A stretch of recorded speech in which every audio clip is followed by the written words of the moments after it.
Bolero pickup 2.0 এখন লৈ আনিছোঁ আপোনালোকৰ কাৰণে 2023 গাড়ী।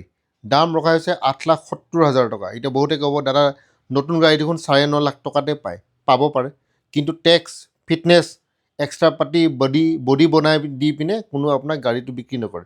তো এইবোৰতে খৰচা হয় আপোনাৰ। তো আপোনাৰ নতুন গাড়ী মোটামুটি আপোনাৰ 13 লাখ এপ্ৰক্স ধৰি ৰাখক। তো এইখন গাড়ী গোটেইখিনি আপডেট কৰি পিনে 8,70,000 টকা ৰখা হৈছে। কাৰোবাৰ যদি কিবা আপত্তি আছে SMS কৰি লাভ নাই, ভিডিঅ'টো স্কিপ কৰি দিব। কাৰোবাৰ যদি দামটো বেছি লাগিছে স্কিপ কৰি দিলে হৈ গ'ল। আমাৰ যিটো দাম আছে আপোনালোকক কৈছোঁ 8,70,000 টকা। আপোনালোকে দামৰ লগত বস্তুটো নিমিলিবও পাৰে, কিন্তু তাতে জ্ঞান দি লাভ নাই। ঠিক আছে, জ্ঞান দি লাভ নাই। কাৰোবাৰ পচন্দ হৈছে চাব, ফোন কৰিব, আৰু কাৰোবাৰ পচন্দ হোৱা নাই নাচালে হ'ল। সস্তা চেনেলত চাব, চিম্পল কথা। 8,70,000 টকা, ডাউন পে'মেণ্ট 2 লাখ টকা দিব লাগিব।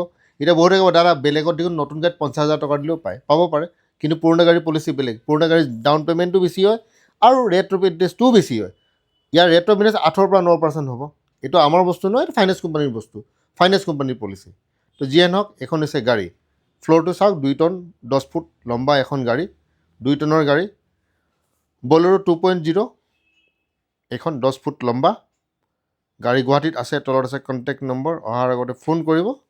তো আপোনালোকে আহক আৰু গাড়ীখন পাৰচেছ কৰক। এইখন চাব পাৰে।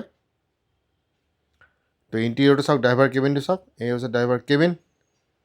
গাড়ী যি আছে বাকী কিবা যদি খুটখাট এইবোৰ দেখিছে অলপ বেয়া হৈছে, এইবোৰ ঠিক ঠিক কৰি দিয়া যাব। এতিয়া ফিনিচিঙত অহা নাই গাড়ীখন, আমি জাষ্ট অপশ্যনৰ পৰা লৈ আনিছোঁ। এতিয়া ফিনিচিং কৰিবলৈ আছে, ঠিক আছে, ফিনিচিং কৰিব আছে 8,70,000। মানে ফিনিচিং কৰি 8,70,000 with all paper, fitness, tax, insurance চব বডি চডি বনোৱাই আছে।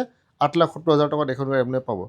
তো বিলম্ব নকৰি আপোনাক ইয়াত আহক আৰু গাড়ীখন বুক কৰক। আৰু এবাৰ দেখুৱাই দিছোঁ, চাই লওক। এইখন হৈছে ফ্ৰণ্ট প্ৰফাইল। গোটেইখিনি বস্তু আপডেট কৰি পিনে গাড়ী পাব। আৰু আমাৰ চেনেলে কোনো গাড়ী ৱাৰেণ্টি গেৰাণ্টি নিদিয়ে। আপোনালোকে চাব, নিজে আহি পচন্দ হয় গাড়ীখন পাৰচেছ কৰিব।